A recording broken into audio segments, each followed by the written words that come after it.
Muchas gracias por acompañarnos. Hoy tenemos al doctor Francisco Javier Carranza Chávez, integrante del Departamento de Electrónica y Telecomunicaciones. El doctor Francisco es investigador por México, asignado al Laboratorio de Energías Renovables. Eh, el doctor Francisco realiza desalinización de agua y trabaja también en energías renovables. Hoy viene con el tema de uso de nanofluidos en colectores solares, en el que he estado trabajando. Bueno, doctor, lo dejamos a cargo. Dale, gracias, Jaciel. Hola, buenas tardes a todos. Ya la gran mayoría me conoce. Y si no, pues soy Francisco. Eh, Como les comentó el doctor Jaciel, trabajo en la línea de investigación de desalación de agua de marco en energía renovable. Y hoy les voy a dar una charla seminario sobre el uso de nanofluidos en colectores solares. Entonces, ahí voy. Ya hubo problemas acá. Y ya está. Bien, bueno, yo estructuré la presentación en 4 secciones. Primero vamos a ver una breve introducción sobre todo lo que es energía solar. Después vamos a hablar sobre colectores solares, los diferentes tipos que hay, cómo funcionan. Y ya después vamos a entrar al tema en cuestión, que es el uso de los nanofluidos en estos sistemas. Y vamos a cerrar con unas conclusiones muy breves. Entonces empezamos con la introducción. Creo que todos ustedes están familiarizados con lo que es la radiación solar. Bueno, ya empecemos con definir el Sol. El Sol se puede definir como un cuerpo negro, aproximadamente esférico, cuya temperatura superficial es de 5.507 grados Celsius. Y este cuerpo emite radiación electromagnética, que nosotros llamamos comúnmente radiación solar, en este intervalo de longitud de onda, de 0.2 a 3 micrómetros. Si nosotros ponemos este intervalo en el espectro electromagnético, más o menos aquí está nuestra escala, aquí está la parte solar, y vemos que el espectro solar, bueno, tiene una partecita de radiación ultravioleta, comprende toda la radiación visible, y también tiene una parte de radiación infrarroja. Bueno, casi todo el espectro solar corresponde a radiación térmica. ¿Qué es esto? Esta es radiación que, si un cuerpo se expone a este tipo de radiación, pues va a experimentar un cambio en su temperatura, es decir, se va a calentar. Bueno, aquí tenemos una fotografía para que vean más o menos cómo llega la radiación solar a la Tierra. Este es el Sol, esta es la Tierra. Hay una distancia enorme entre ambos de 1.5 por 10 a la 8 kilómetros. Entonces eso permite que la radiación que llega del Sol llega prácticamente de manera uniforme a la superficie terrestre. Bueno, diariamente la atmósfera de nuestro planeta recibe en promedio 1.366 watts por metro cuadrado. Algunos días un poquito más, otros días un poquito menos, pero este es el promedio. Bien, antes de continuar me gustaría hablar un poquito de cifras para entender la magnitud de la energía que recibe el planeta. Vamos a empezar con esta gráfica. Esta gráfica es de la British Petroleum y tiene lo que es el consumo de energía desde el año 1995 hasta el año 2020. Creo que es más fácil si presento desde acá. Desde acá no veo muy bien. Bueno, podemos ver que en el año 2020 ese consumo fue un poquito inferior a 600 exajoules de energía. Este es el consumo anual. Obviamente esta gráfica incluye los diferentes tipos de energía que se consumen. No voy a hablar sobre estos en este momento, solamente quiero que se familiaricen con esta cifra. 600 exajoules, muy bien. Ahora hagamos un poquito de cuentas. El diámetro del planeta Tierra, bueno, esta que ven aquí punteada es el área proyectada por el planeta Tierra. Pues podemos reducirla al área de un círculo. Entonces el diámetro del planeta es de 1.27 por 10 a la 7 metros. Entonces, si recibe diariamente en promedio 1.366 watts por metro cuadrado, lo multiplicamos por el área proyectada y tenemos 1.739 por 10 a la 17 watts en un día. Entonces, en todo el año, si multiplicamos esto por la cantidad de segundos que hay en un año, pues tenemos que el planeta recibe 5.49 por 10 a la 24 joules de energía en un año. Ahora voy a agarrar estos 600 exajoules, que es el consumo anual del año 2020, que es el último reportado, y los voy a dividir entre esta cantidad y obtengo que es el 0.011%. No sé si esta cifra ya empieza a decirles algo. Es decir, si nosotros solamente de la radiación que recibe el planeta en un año pudiéramos aprovechar el 0.011%, podríamos satisfacer la demanda mundial de energía. Pues es una cantidad enorme de energía la que llega al planeta cada día y cada año.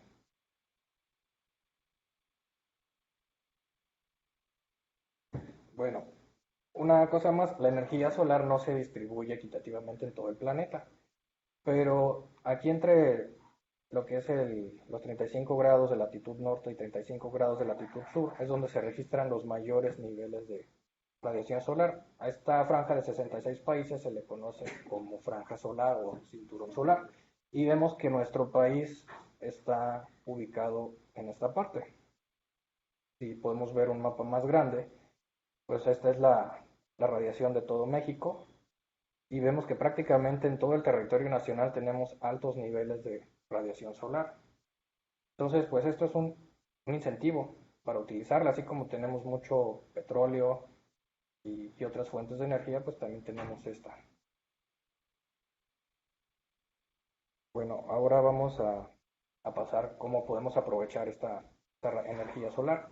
Bien, hay más de dos formas de hacerlo, pero las más desarrolladas hasta este momento es la energía solar fotovoltaica y la energía solar térmica. Creo que estas fotografías son muy familiares para ustedes.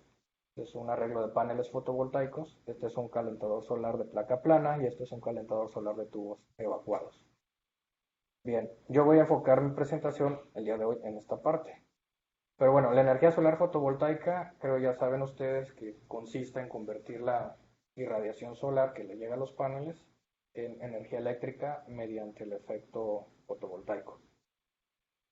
Y la energía solar térmica consiste en convertir la energía solar que le llega también aquí a una placa metálica que la absorbe o acá a un tubo metálico que la absorbe en calor, calentando un fluido. Muchas veces es agua, pero no siempre es agua. Entonces, aquí tenemos una tabla interesante. Vemos que en México, el consumo promedio de electricidad en tres sectores diferentes y también de calor en estos tres mismos sectores. Vemos que en promedio al año el sector doméstico consume 2 megawatts hora de energía, mientras que de calor consume 4, consume el doble. El sector industrial consume 23.000 megawatts hora al año de electricidad, mientras que de calor consume 130.000. Y bueno, el sector comercial aquí sí está al revés, consume más electricidad que calor. Bueno, entonces, si tenemos un consumo grande en dos sectores, doméstico e industrial, de calor en nuestro país, y tenemos abundancia de radiación solar, pues es lógico impulsar que se aproveche esta energía. De ahí por eso se han vuelto muy populares los calentadores solares en todo el país, sobre todo en el sector doméstico, y pues los paneles fotovoltaicos también están tomando mucha relevancia. Bueno, aquí termino yo lo que es la introducción. No sé si hasta este momento tengan alguna pregunta. Ok, bueno, eso era para introducirnos al tema de lo que es la radiación solar y cómo podemos aprovecharla. Ahora vamos a hablar de los colectores solares. Antes de ver los tipos de colectores solares, voy a explicar brevemente cómo funcionan. Aquí tenemos la fotografía de un colector solar de placa plana. Aunque hay distintos tipos de colectores solares, el principio de funcionamiento en todos ellos es muy similar. Entonces, estos creo que también ya los han visto instalados en los techos de las casas. Entonces, aquí tenemos, generalmente se instalan con un tanque de agua en la parte de arriba, no es forzoso, pero bueno, tenemos que entra agua fría al colector solar y mientras pasa por unos tubos, están acá adentro, verticales, esa agua se va calentando y por el otro extremo del colector sale agua caliente. Entonces, si hacemos un corte por aquí, tenemos esta sección transversal. Entonces, el colector tiene una cubierta de vidrio transparente, lo que hace es inhibir efectos de convección natural con el ambiente. Y después tiene una placa metálica absorbedora a la que están fijados los tubos. Dentro de estos tubos va el fluido que queremos calentar. Puede ser agua, puede ser un aceite, un alcohol, etc. Entonces llega la radiación solar S y es absorbida por la placa. La placa se calienta. Una parte de esta energía se transmite por conducción a los tubos y después por convección el fluido de trabajo, que es el fluido que circula por dentro de los tubos. Esa energía la llamamos Q de calor útil o calor transferido al fluido. Y también otra parte de esta energía se va a ir en pérdidas hacia los alrededores, tanto por convección como por radiación. Esa parte la llamamos QP. Ok, hasta aquí, habiendo entendido esto, después vamos a regresar otra vez a este concepto. Es importante. Muy bien, ahora pasemos a los tipos de colectores. Aquí tenemos los dos más populares, que es el colector de placa plana, abreviado en inglés como FPC, y el colector de tubos evacuados. Este tipo de colectores permite calentar un fluido entre 30 y 80 grados Celsius, mientras que estos, obviamente, podemos calentar fluidos de 50 a 120 grados Celsius. Es decir, tienen una eficiencia térmica un poco mayor que estos, pero también tienen sus complejidades. No, yo les digo, no hay un colector mejor que otro. Cada uno tiene sus ventajas y sus desventajas. En estos, este ya lo expliqué un poquito con la imagen anterior. En estos, como les digo, dentro de cada uno de estos son tubos de vidrio, dentro del cual hay otro tubo metálico, que puede ser un tubo de calor, como este que se ilustra en esta parte, o puede ser un tubo en U. En ambos hay un fluido de trabajo adentro de este tubito, que es el que se calienta con la energía solar y después transmite su calor a lo que tengamos en el tanque, sea agua, sea un aceite o otro fluido que esté circulando aquí adentro. Esto, un dato importante que olvidé decirles, es que de la demanda de calor que hay en nuestro país, más del 50% es calor de baja y media temperatura. Es decir, estoy hablando de calor de menor a 150 grados centígrados, se considera calor de baja temperatura, y entre 150 y 400 grados se considera calor de media temperatura. Entonces, tanto obviamente en el sector doméstico como en los balnearios, en restaurantes que necesitan agua caliente, hoteles, así como diversos procesos industriales como esterilización, eh, lavar recipientes, cocción de alimentos, etcétera, necesitan calor en este intervalo. Entonces ese calor puede suplirse con sistemas solares. Entonces estos son recomendados para calor de baja temperatura solamente. Ahora vienen los sistemas que pueden producir calor de media temperatura, es decir, calor hasta 400 grados Celsius. El más popular es el concentrador, aquí ya no le voy a llamar colector, le voy a llamar concentrador, que ahorita les explico por qué. Concentrador de tiro parabólico. Básicamente, el otro también desarrollado es el colector, el reflector, perdón, lineal Fresnel y también el concentrador de disco parabólico. ¿Por qué le llamo concentrador? Porque lo que hacen estos sistemas es reciben la radiación solar en una superficie mucho más grande y la concentran en una superficie considerablemente más pequeña. En este caso, por ejemplo, en todo este espejo parabólico recibe la radiación solar, tiene láminas altamente reflejantes con acabado espejo que la concentran sobre este tubo que va aquí. Entonces, ese efecto de concentración permite que obtengamos temperaturas del fluido que va por dentro del tubo más grandes. Si este tubo es un tubo de vidrio metido, bueno, aquí hay un tubo metálico adentro de un tubo de vidrio. Si el espacio entre ambos está al vacío, se pueden lograr temperaturas de hasta 400 grados. En cambio, si hay aire en el espacio entre ambos, ahí ya hay una pérdida por convección natural, pues estamos hablando de aproximadamente 150 grados. los que se puede calentar el fluido. En estos, este es muy similar a este, solamente que el tubo receptor está acá arriba de esta cavidad y en lugar de tener un espejo parabólico se tiene una serie de espejos reflectores tipo Fresnel. Y bueno, este tiene un espejo también parabólico, pero es forma de plato y concentra la radiación solar, se puede decir, sobre un punto, que realmente no es un punto, pero es una superficie pequeña, mientras que estos la concentran ambos sobre un eje. Este logra temperaturas un poco más elevadas que estas dos, pero este también, de los tres, el más económico y más desarrollado es este. Pero en los tres, tanto en esos tres que concentran energía solar, como en los anteriores que no la concentran, estamos hablando de que todos se trata de calentar un fluido y a todos les llega el calor por convección. Y vamos a hablar un poquito más de otro tipo de concentrador, mucho más sencillo, perdón, que es el concentrador parabólico compuesto. Hay más de una forma de este concentrador. Las dos más comunes son si tiene un receptor o absorbedor plano o uno circular. Básicamente en ambos tienen una superficie parabólica, aquí donde se instalan unas láminas reflejantes, o acá también.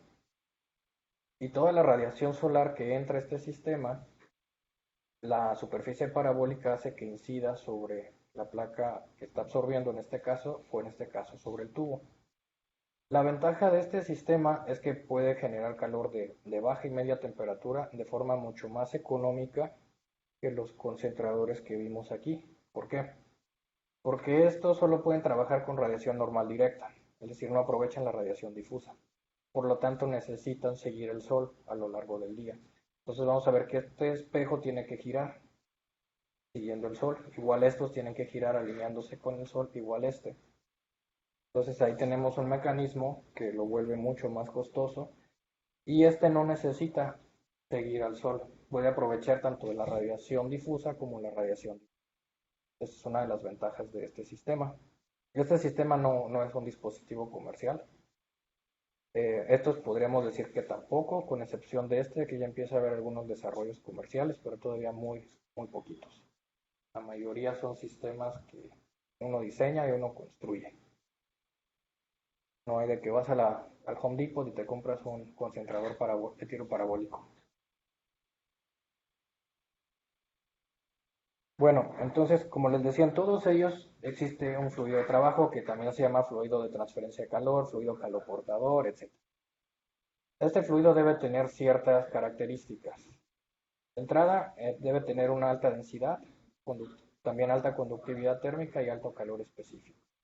Su punto de ebullición también debe ser relativamente elevado, porque no queremos vapor dentro de los tubos. No, desde el punto de vista mecánico no es muy conveniente. También debe tener una baja viscosidad dinámica, para que sea más sencillo hacer lo que fluya a lo largo de los tubos. Un bajo presión de vapor y bajo coeficiente de expansión térmica también para que no cause problemas mecánicos. Así como no queremos vapor dentro de los tubos, en una zona fría tampoco queremos que se cause problemas. Debe ser térmicamente estable, es decir, que no se degrade, porque va a estar expuesto a cambios de temperatura grandes. No tóxico, no corrosivo en caso de que haya fugas o para que no destruya la instalación. Si se fuga, pues que sea amigable con el medio ambiente y que no sea muy caro. En otras palabras, no existe un fluido que cumpla con todas las características. El más usado, creo por obvias razones, es el agua, porque es muy económico, accesible, no tóxico, etc. Y también tiene relativamente buenas propiedades térmicas, con excepción de que tiene muy baja conductividad térmica, aproximadamente 0.6 watts sobre metro Kelvin. Entonces, ahora voy a regresar un poquito más otra vez a lo que es la convección que ocurre en el colector o concentrador solar.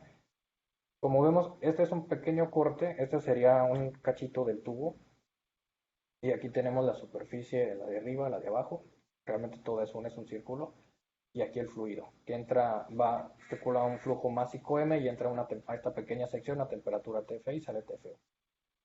Entonces, como les decía, Los tubos son los que se calientan con la energía solar y pasan ese calor al fluido por convección.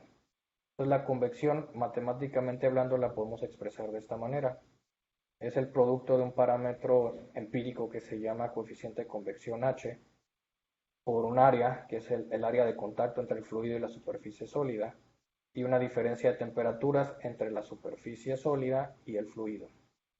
Este parámetro H no es una propiedad del fluido, es un parámetro que en gran mayoría de los casos solo puede determinarse de forma experimental y depende de muchas variables, entre ellas las propiedades térmicas del fluido, la geometría, aquí DA representa la geometría, la forma del área, el tipo de área, etcétera, y también parámetros de flujo, que lo estoy representando solo con M, pero obviamente hay más. Entonces, estas son las que yo llamo propiedades térmicas: densidad, conductividad térmica, calor específico y viscosidad. Entonces, podemos ver que la transferencia de calor por convección es directamente proporcional al valor de H. Y como les mencionaba, generalmente los fluidos de trabajo tienen un bajo valor de conductividad térmica. Entonces, H también es directamente proporcional a la conductividad térmica.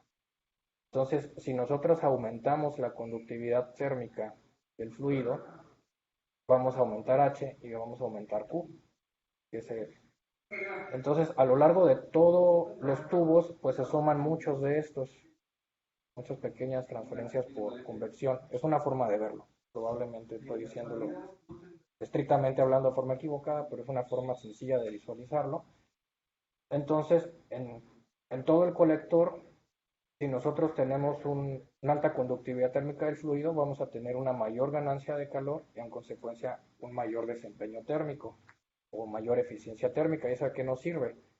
Bueno, pues que con un colector más pequeño podemos lograr la temperatura requerida para cierto proceso, o bien en un colector de un tamaño dado podemos lograr temperaturas más grandes, y eso es bastante conveniente.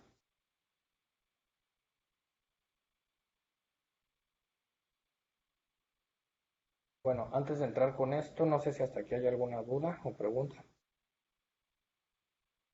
Parece que no. Bien, ok.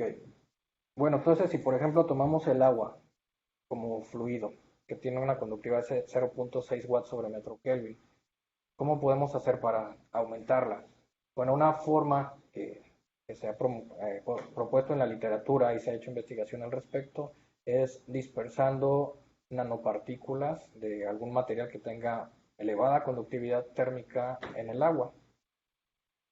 Entonces, estrictamente hablando, un nanofluido se conoce como una suspensión coloidal de nanopartículas con tamaño menor a 100 nanómetros en un medio líquido llamado fluido base. Entonces, ese fluido base puede ser agua, puede ser un aceite, puede ser otro material. Y esta suspensión coloidal, pues, de nanopartículas, bueno, esta mezcla, perdón, se conoce como nanofluido. Entonces, si las nanopartículas tienen alta conductividad térmica, la conductividad térmica ya del nanofluido va a ser mayor que la del fluido base. Y aquí pongo unos datos dados por Lerma y colaboradores, en el cual ellos investigaron la conductividad térmica, el efecto de añadir nanopartículas de distintos materiales a diferentes concentraciones en agua. Entonces podemos ver aquí esta línea azul punteada hasta abajo es el agua, y podemos ver cómo al ir agregando nanopartículas de, por ejemplo, esta línea roja de óxido de silicio, de óxido de titanio, óxido de aluminio, óxido de cobre, grafeno o nanotubos de carbono de pared múltiple, cómo se va elevando en todos los casos se eleva la conductividad térmica, y también entre mayor es la concentración de nanopartículas en el fluido, también se incrementa la conductividad térmica. Como voy a demostrar más adelante, realmente no es necesario añadir concentraciones muy grandes para producir un efecto bastante considerable en el desempeño térmico del colector solar. Pero el hecho de añadir nanopartículas también nos impactan las otras tres propiedades térmicas de interés en el tema de los colectores solares. De entrada, ¿qué pasa con la densidad del nanofluido? Bueno, pueden ver aquí está la densidad del agua y pueden ver también que en todos los casos, al agregar las nanopartículas, la densidad aumenta. En este caso, obviamente vemos que el óxido de cobre, que es la más densa de todas las nanopartículas, es la que produce los efectos de densidad más grandes. El calor específico, ¿qué sucede? Este es el del agua, este es el de los nanofluidos, lo reduce. Entonces, esto no es muy conveniente porque el calor específico, bueno, queremos que el fluido de trabajo tenga un alto calor específico para que tenga una capacidad grande de almacenar calor. Entonces, en la fórmula de calor adquirido por el fluido, la densidad y el calor específico se multiplican uno al otro de forma directa. Entonces, aparece, más adelante la vamos a ver, aparece el producto ρCp. Entonces, esto pues buscamos balancearlo a la hora de diseñar o elegir un nanofluido. Entonces, hasta este momento hemos revisado 3 propiedades antes de pasar a esta, que es conductividad térmica, queremos que sea grande, y producto ρCp también queremos que sea grande. Ahora vamos a ver qué pasa con la viscosidad dinámica. Aquí podemos ver, aquí está el agua, y el hecho de agregar nanopartículas también la aumenta. Y nuevamente el óxido de cobre es el que la incrementa más. Este efecto no es deseable, pero pues no podemos evitarlo. ¿Y por qué no es deseable? Porque este parámetro mu, no sé si están familiarizados con el concepto de viscosidad. ¿Sí? Ok. Bueno, por ejemplo, si ustedes tienen por ejemplo, esa botella de alcohol, imaginen que tiene aguas. Si yo la destapo, la agarro, la volteo, si es pura agua va a fluir muy fácilmente, ¿no? Quiere decir que tiene una viscosidad baja. Si agarro el alcohol, es así como está y lo volteo, va a fluir mucho más despacio. Quiere decir que tiene una viscosidad más alta. Entonces, cuando nosotros hacemos pasar el fluido por dentro de los tubos, necesitamos empujarlo con algo. Se empuja con una diferencia de presiones que genera una bomba.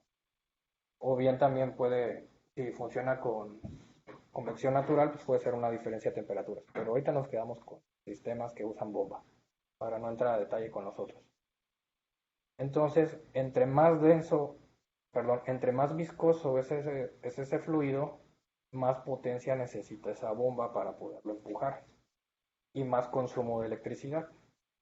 Entonces, aunque el uso de nanofluidos tiene la ventaja de mejorar las propiedades de conductividad térmica y el producto ρCp en general, tiene este efecto adverso, que va a hacer que necesite más potencia en la bomba.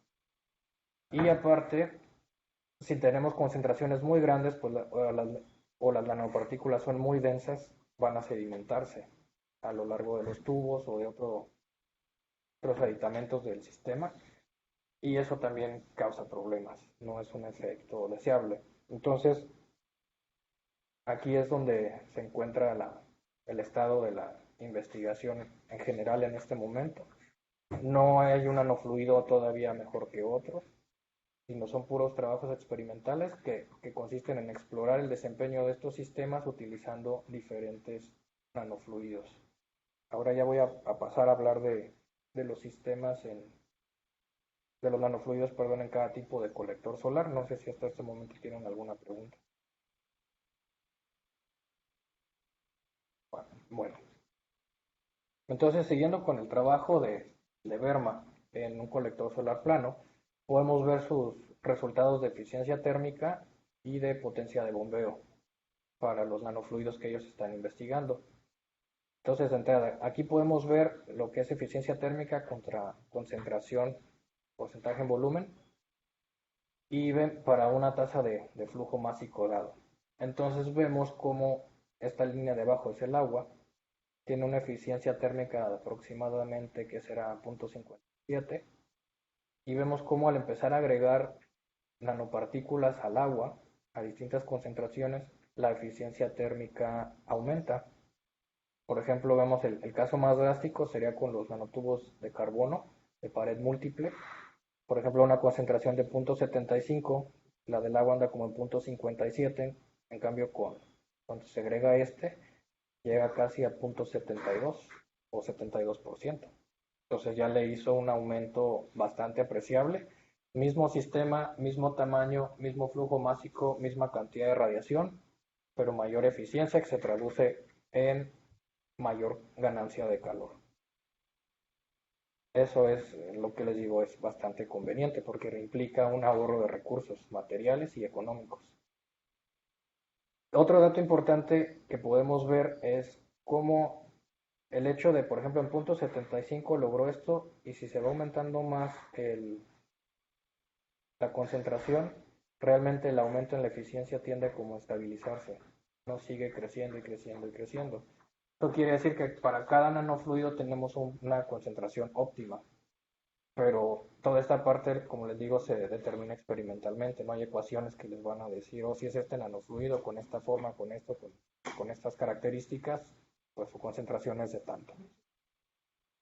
También, obviamente, entre más rápido circula el fluido, cualquiera, sea agua o un nanofluido dentro del sistema, también su eficiencia térmica mejora, pero igual no es un parámetro que se esté incrementando todo el tiempo, sino tienen también sus puntos óptimos. Y curiosamente, para un nanofluido a otro ese punto óptimo puede variar. Entonces, eso quiere decir que si su nanofluido es de carbono, hay una velocidad óptima para él, pero si es, por ejemplo, de óxido de cobre, va a haber otra. Quizá parecidas, quizá no. Y la otra que les comentaba es la relación, la potencia de bombeo. Esta es una relación de potencia bombeo, es decir, está dividida, la potencia que se necesita para bombear el nanofluido está dividida por la potencia que se necesita para bombear agua. Entonces podemos ver aquí, el 1 corresponde al agua y vemos cómo, por ejemplo, con este que es el óxido de cobre, pues requerimos aproximadamente a una concentración de 2%, 1.8 veces más energía que la que requeriríamos para bombear agua.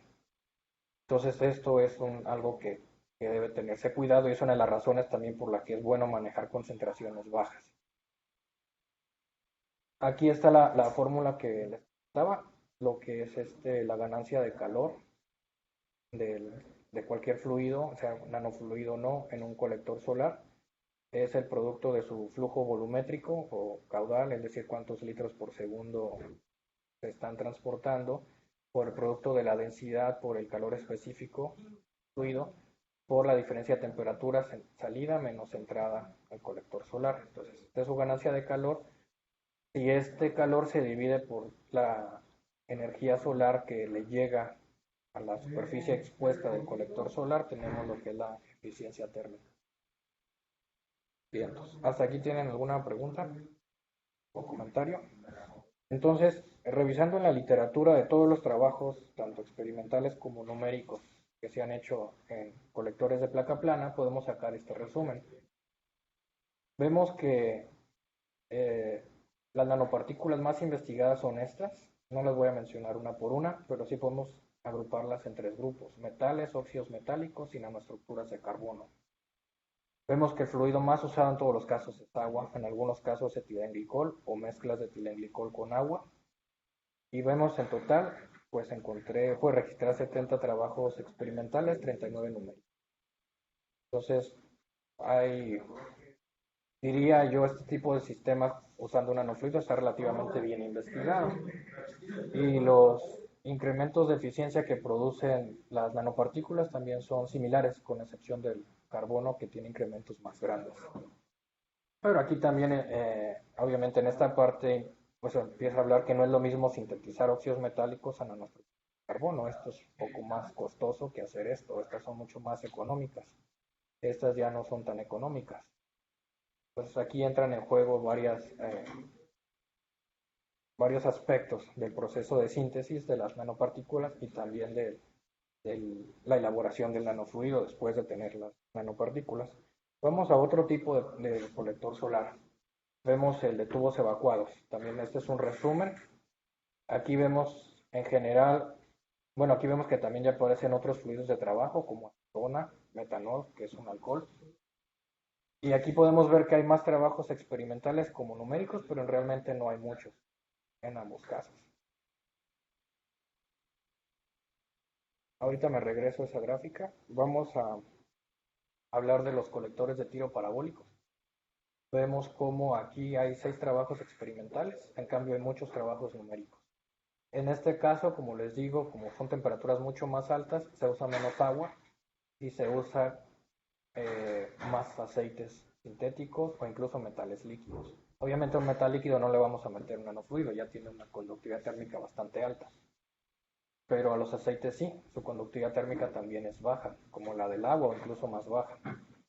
Entonces todo esto que ven aquí de Silterm 800, Terminol, hasta Down Series, aceite mineral, todos estos son aceites sintéticos normalmente usados en estos sistemas como fluido de trabajo.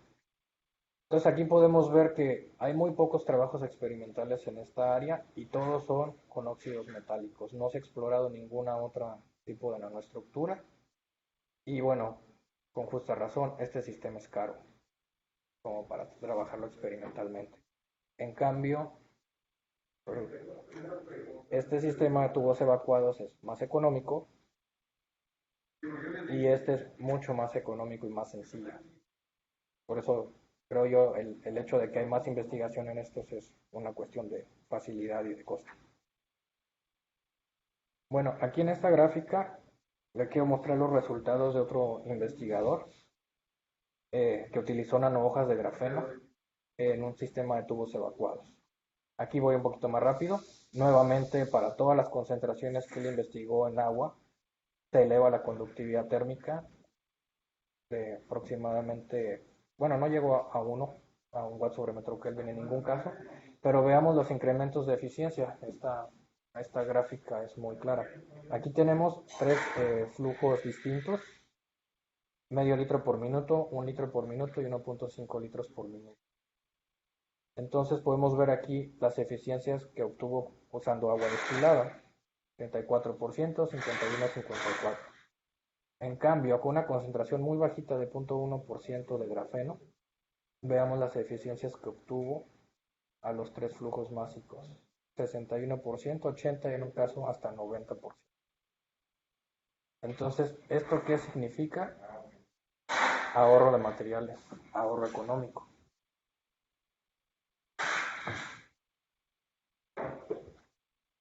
Vamos a ver de los pocos trabajos experimentales que hay, vamos con, bueno, a la figura está mal, en un colector de tiro parabólico. Aquí utilizaron óxido de titanio a 3 concentraciones distintas, también muy bajas. Estas son una imagen de STEM de las nanopartículas. Y vemos que también tiene un incremento de eficiencia. En este caso, el incremento se ve menos pronunciado que en los otros colectores anteriores. ¿Por qué? Realmente no lo sé. Sería algo que podría investigarse. Pero este sistema, su desempeño térmico mejora poco con el uso de nanofluidos en comparación con los dos anteriores. Del sistema del concentrador parabólico compuesto, solamente encontré 3 trabajos desde que este tema se ha venido investigando en la literatura. 2 experimentales, 1 numérico, y realmente como tal no es un CPC, se puede decir tradicional o original, porque en el primer trabajo, aquí abajo achataron esto por una superficie plana. Este es el tubo, esta es la parábola, pero aquí abajo no es una superficie plana. Dice, para un receptor circular hay una superficie involuta, que es complicado de hacer. Entonces ellos la achataron y metieron aquí el nanofluido. Estos son los sistemas que construyeron. Lo hicieron parte de un sistema de refrigeración solar y nada más reportaron que tanto mejoró el sistema de refrigeración utilizando nanofluido, pero realmente no cuánto mejoró el sistema solar en sí, es solamente lo que es el proceso, el calentamiento solar. Y el otro trabajo hicieron una combinación de concentradores EPC con reflectores Fresnel. También el incremento de eficiencia no lo reportaron. Entonces, aquí como tal no investigaron el CPC solito, sino investigaron un arreglo, una combinación de 2 sistemas. Entonces, prácticamente podemos decir que este sistema no es estudiado, en cambio sí es un concentrador con mucho potencial. Esto porque se los digo, ahorita regreso a esta. Los introduje a ese concentrador porque quería platicarles del proyecto que estamos desarrollando nosotros aquí en el Laboratorio de Energías Renovables. Es una codirección con otro investigador, el doctor Hugo Borbón, del Centro de Nanociencias, y es una tesis doctoral que está llevando a cabo Berenice Castro, que está aquí. Entonces, nosotros, bueno, el diseño de esta tesis es diseño, construcción y evaluación del rendimiento térmico de un concentrador parabólico compuesto que utiliza un nanofluido como fluido de trabajo. Este es un dibujo en 3D, creo que aquí se ve un poco distorsionado por el tamaño por la forma de la proyección, pero ya no, que estamos construyendo. El sistema tiene 6 canales que son 6 canales EPC, así lo vamos a decir por simplicidad, y la sección transversal de cada uno es esta. Dentro de cada canal hay un tubo metálico de acero inoxidable de 12 milímetros que transporta o va a transportar el nanofluido. Y en sí tenemos una relación de concentración de 3, es decir, la energía que incide sobre toda esta parte, toda esta área rectangular que ven, se concentra por un factor de 3 sobre cada uno de ellos. El nanofluido está hecho de nanosferas de carbono. Vamos a trabajar 3 concentraciones diferentes, 0.5, 1% y 2% en volumen. Esta parte ya obviamente ya está bien estudiada y ya tenemos el nanofluido. Las nanopartículas se sintetizaron aquí, no se compraron. La gran mayoría de las investigaciones, si no es que en casi todas, compran nanopartículas ya comerciales. Ellos no las sintetizan y las diluyen en el nanofluido. Nosotros no quisimos hacer eso y optamos por estudiar una geometría muy sencilla que es una nanoesfera, porque realmente hay otros parámetros. La geometría de una partícula influye mucho en el proceso de convección. Pero bueno, esa parte no quiero entrar a detalle ahorita para no complicar más. Entonces, a grandes rasgos, este sistema mide 1.2 por 1.2, ya el sistema en su conjunto, metros.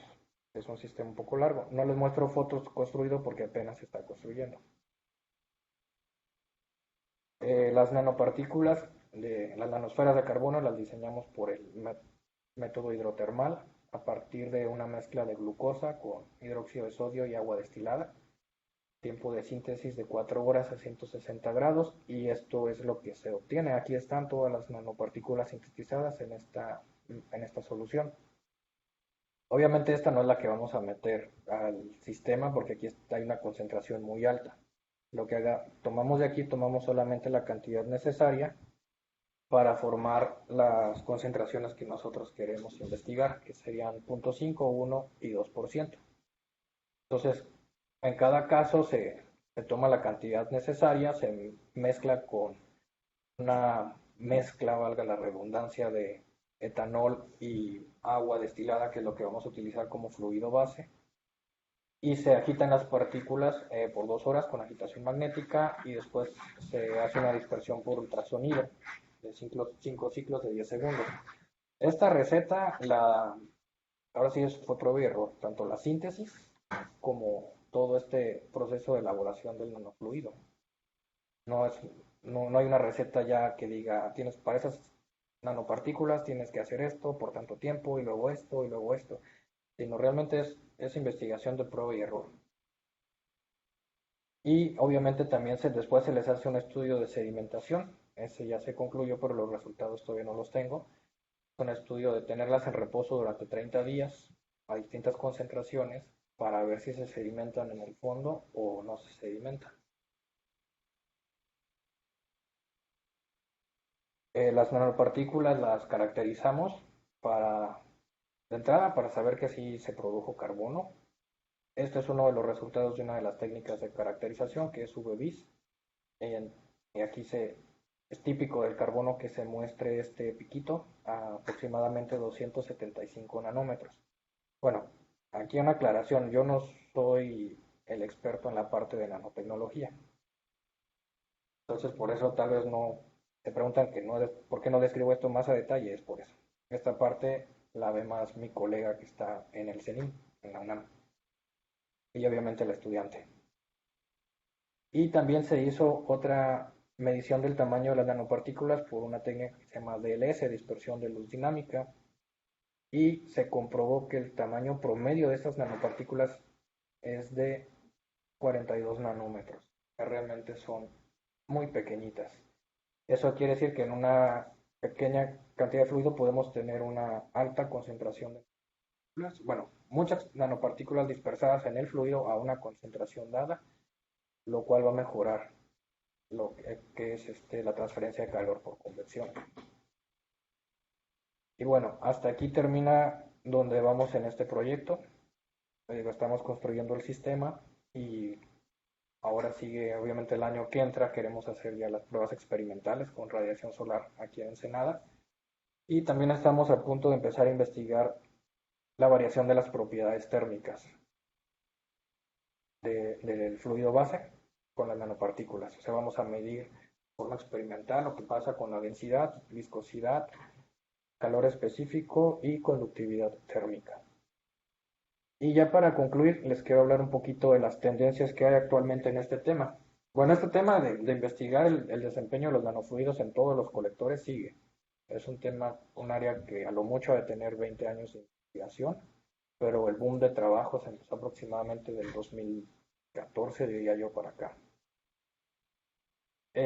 Una de las tendencias es la absorción directa. ¿Esto qué significa? Bueno, que cualquier colector solar ya no tengamos una superficie metálica que absorba la radiación, sea un tubo o una placa plana, sino que mejor podamos enviar el nanofluido dentro por ejemplo, de un tubo de vidrio y que sea la radiación solar atraviese el vidrio y sean las nanopartículas directamente las que absorban la radiación. ¿Esto qué ventaja tendría? Bueno, que las pérdidas de calor hacia los alrededores se reducirían notablemente. Por ejemplo, si este fuera un metal y el metal es el que se calienta, bueno, una parte se va a ir, aunque no queramos, se va a ir al ambiente por convección y por radiación. Y otra parte se va a abrir al nanofluido. En cambio, si las nanopartículas son las que absorben la radiación, son las que se calientan y transmiten ese calor que adquieren rápidamente al medio que las rodea, que es el fluido.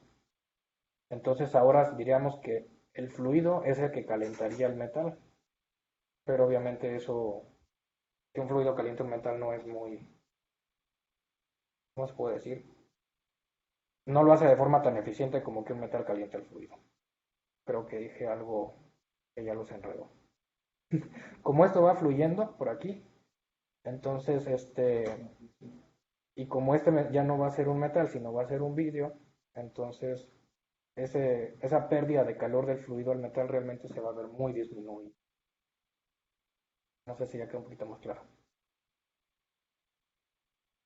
Bueno, y la otra es utilizar nanofluidos híbridos, que esto es realmente también, bueno, ambas tendencias están realmente en pañales, por así decirlo.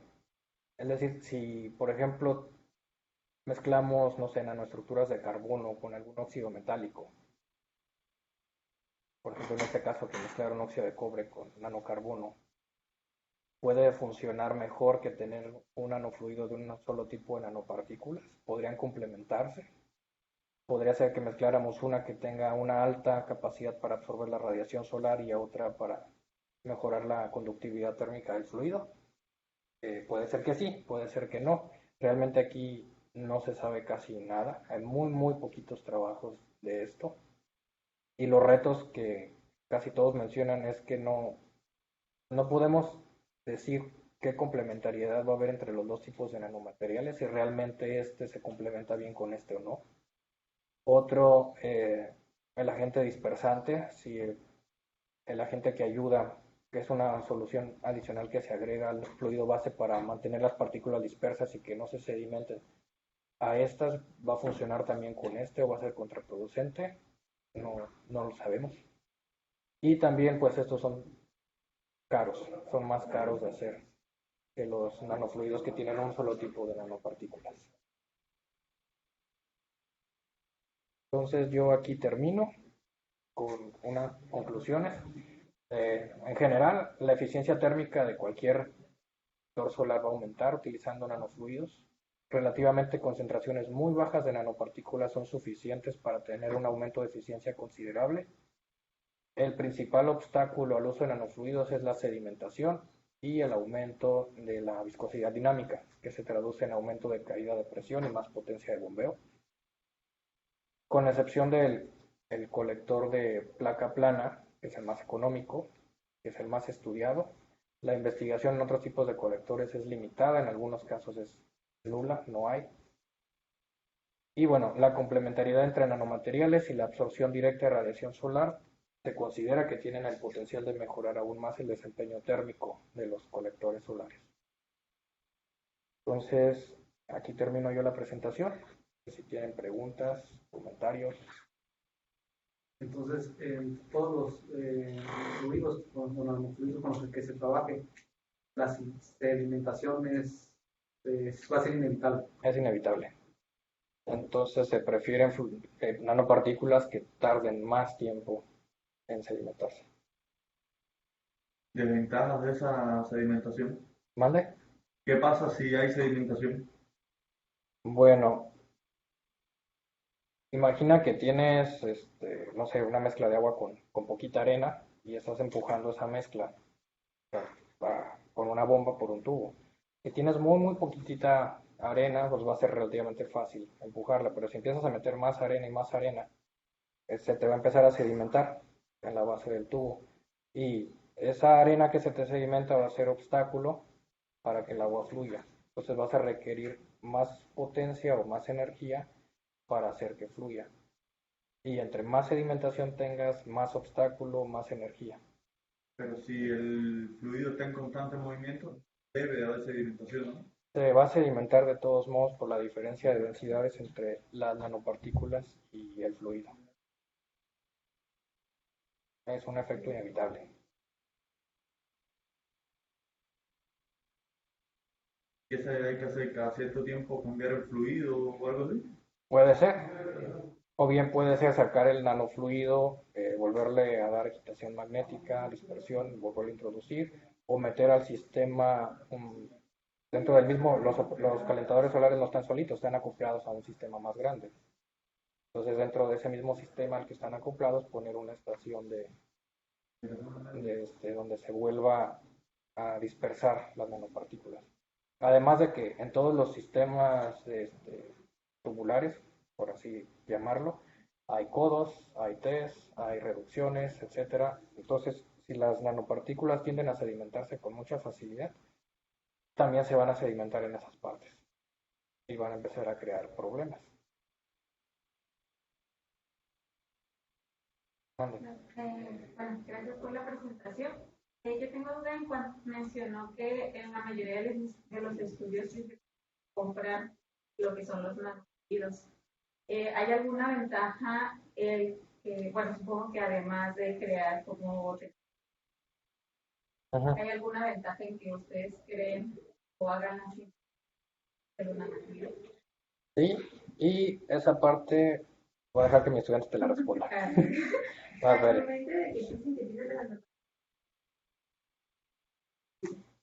Las nanopartículas, si están industrializadas, se manejan de tamaño, pero va a depender de tus procesos de dispersión que tú para saber si de verdad se va a respetar esa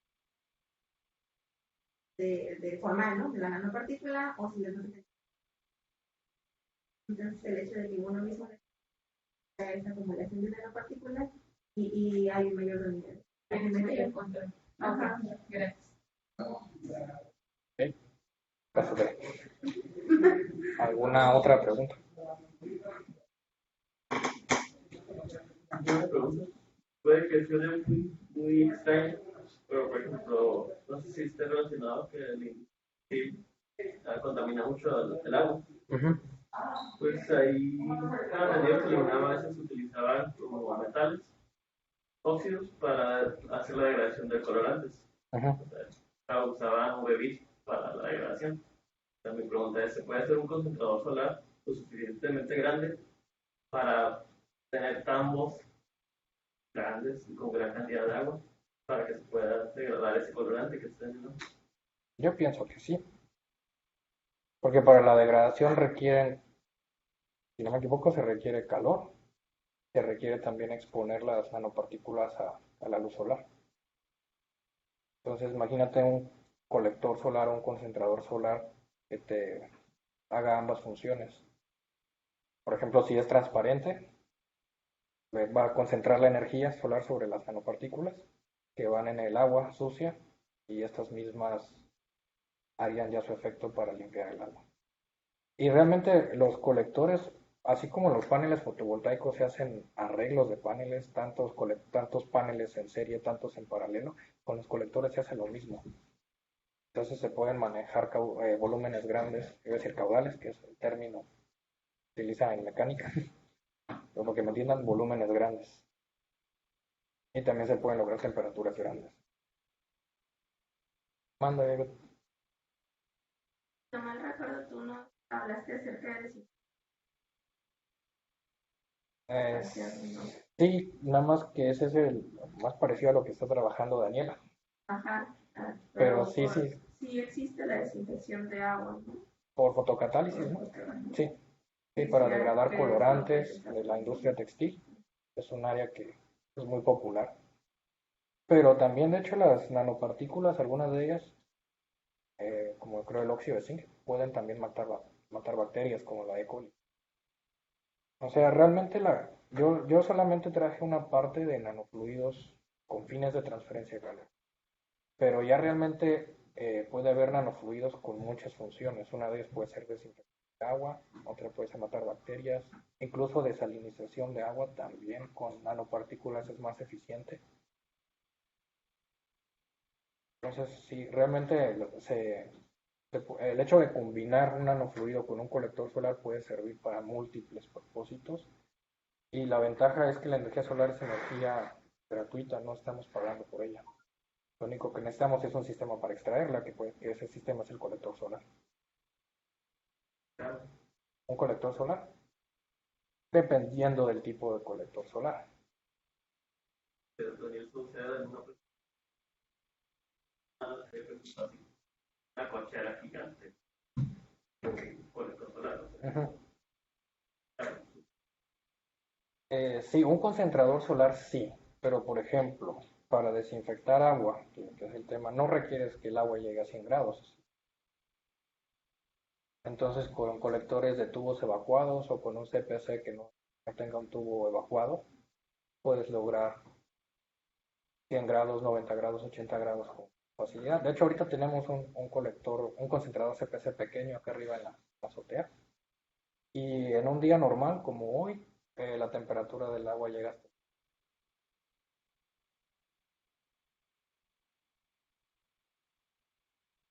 si, por ejemplo, ya concentradores grandes son, por ejemplo, si para la industria, para generación eléctrica, producir vapor de alta temperatura y alta presión para mover una turbina de vapor y generar electricidad, ahí sí requieres ya concentradores solares.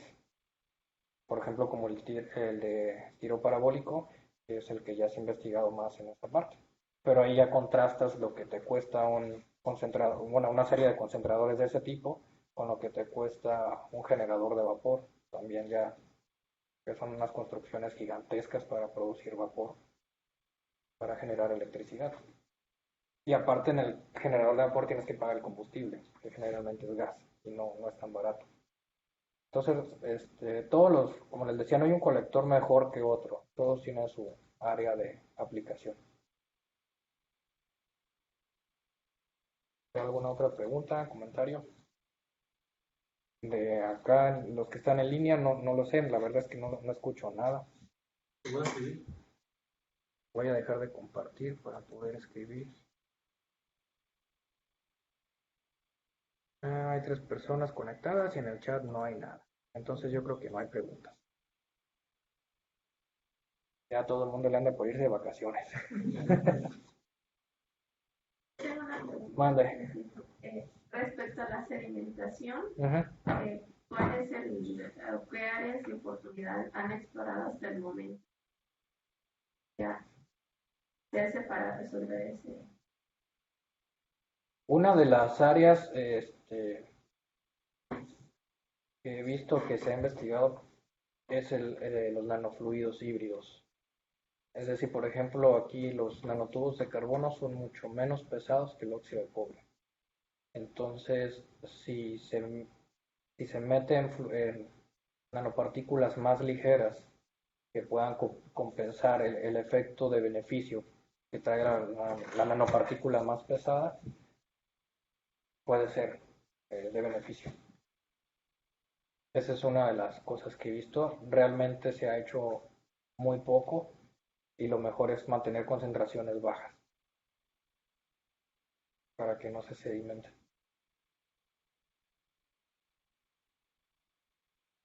Bueno, entonces si no hay más preguntas o comentarios, yo aquí termino la presentación. Les agradezco mucho por su atención.